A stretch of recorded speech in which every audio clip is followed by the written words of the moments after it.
जय श्री कृष्णा दोस्तों। श्रीमद् भागवत गीता के विचार न हमें आत्मा की शांति की ओर ले जाते हैं, बल्कि हमारे जीवन में सही मार्गदर्शन भी करते हैं। तो आइए इस अद्भुत संदेश को समझें और गीता के विचार की गहराई में उतरें। यह यात्रा आपको दृष्टिकोण से जीवन को देखने की प्रेरणा देगी और आपके जीवन में सकारात्मक बदलाव लाएगी।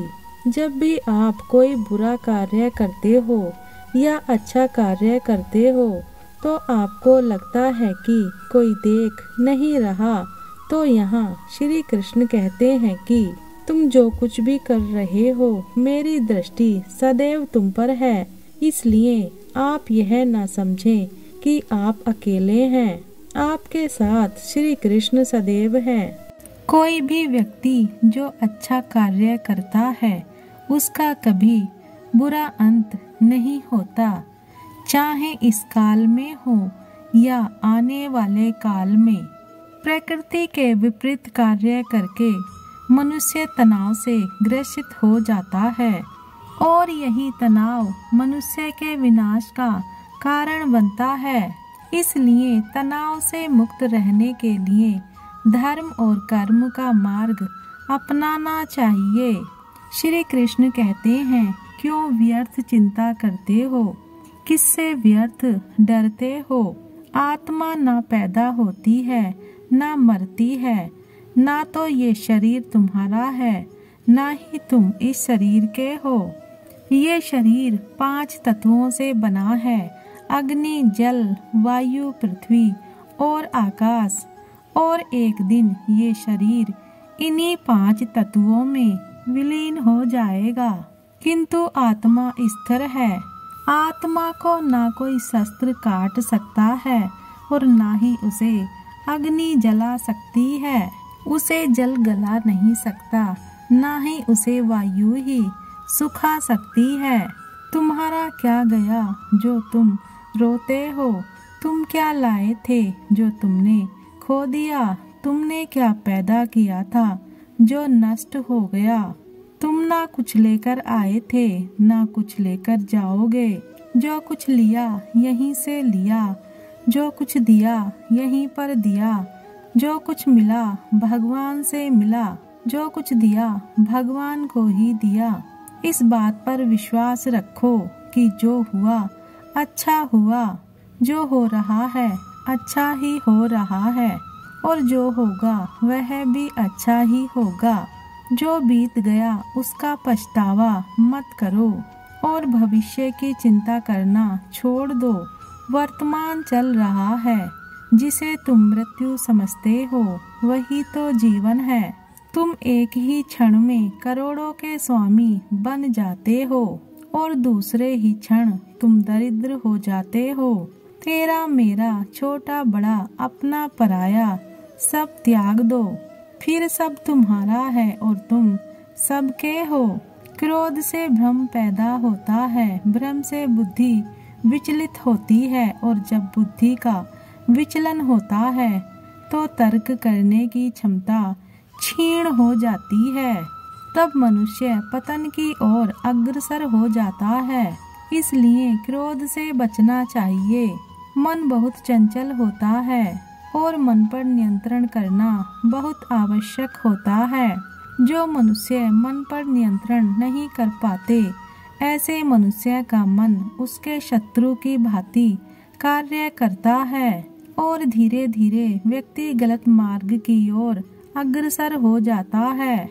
लगातार प्रयत्न करने से अशांत मन को वश में किया जा सकता है। मन को वश में करना सरल भी है और दुष्कर भी। यदि मनुष्य धीर गति और दृढ़ निश्चय वाला हो तो वो सरलता से अपने मन को वश में कर सकता है, और यदि मनुष्य की मति धीर नहीं है तो वो दृढ़ निश्चयी नहीं होगा।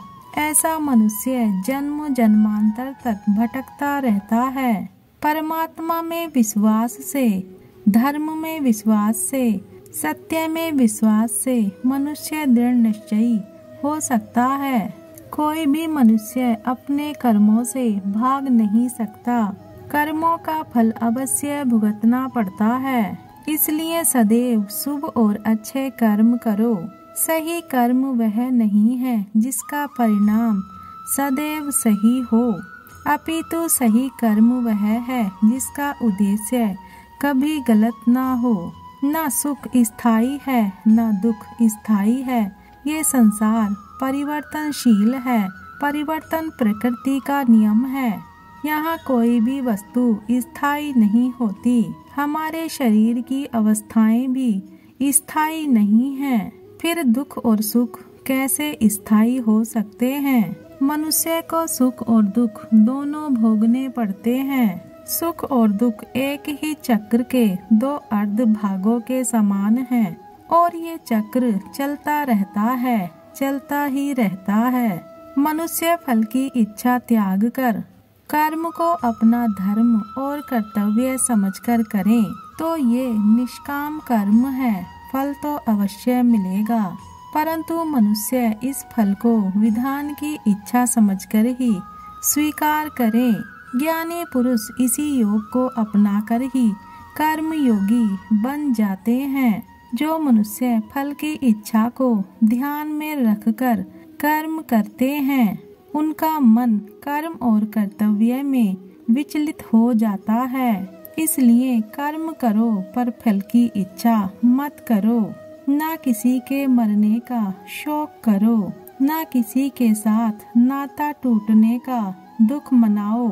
जिसे तू समझता है कि तेरी मृत्यु के बाद शोक करेंगे, सारा जीवन रोते रहेंगे, वो भी असत्य है। थोड़े ही दिनों बाद उन रोने वालों को तू हंसता खेलता देखेगा। मित्र 4 दिन रोता है, भाई 10 दिन रोता है, पत्नी इससे अधिक रोती है, माता सबसे अधिक रोती है, परंतु सबके आंसू धीरे धीरे सूख जाते हैं और उन आँखों में फिर नए नए सपनों की रोशनी चमकने लगती है। संसार में ज्ञान के समान पवित्र करने वाली कोई वस्तु नहीं है और न ही कोई तत्व है। ज्ञान ही सर्वोत्तम है। जो अज्ञानी हैं, जिनमें श्रद्धा भाव नहीं है, जो बात बात पर शंका करते हैं, संशय करते हैं, वो तो नष्ट हो ही जाते हैं। उन्हें ना तो इस लोक में सुख मिलता है, ना ही परलोक में। संशय को त्याग कर तुम्हारे भीतर जो मुनि बैठा है, उसे जगाओ और ज्ञान योगी बनो। जब जब धर्म की हानि होती है, तब तब मैं आता हूँ। जब जब अधर्म बढ़ता है, तब तब मैं आता हूँ। सज्जन लोगों की रक्षा के लिए मैं आता हूँ। दुष्टों के विनाश के लिए मैं आता हूँ।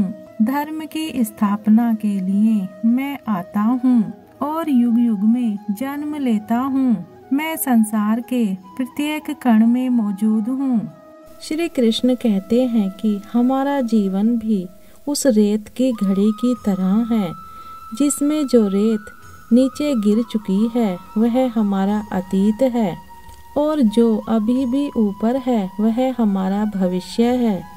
लेकिन जो सबसे महत्वपूर्ण है वह यह संकुचित स्थल है, जहाँ से धीरे धीरे रेत गिर रही है। यह हमारा वर्तमान है।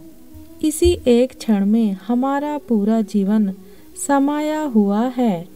यही वह पल है जिसे जीने का हमें अवसर मिला है। अब सवाल यह है कि इस पल का हम उपयोग कैसे करते हैं। क्या हम बीते हुए अतीत का दुख मनाएंगे या भविष्य की चिंता में क्रोधित होते रहेंगे, या फिर हम इस एक क्षण का आनंद लेना सीखेंगे। यदि प्रसन्न रहना चाहते हो तो उसके लिए यही एक पल हमारे पास है। प्रतीक्षा करते रहेंगे तो यह भी अतीत बन जाएगा। इसीलिए आनंद और परोपकार के लिए प्रतीक्षा मत कीजिए। जो पल आपके पास है उसका सदुपयोग कीजिए, क्योंकि यह घड़ी वापस पलटने पर भी जो समय बीत चुका है वह लौटकर कभी नहीं आएगा। वीडियो को अंत तक देखने के लिए धन्यवाद।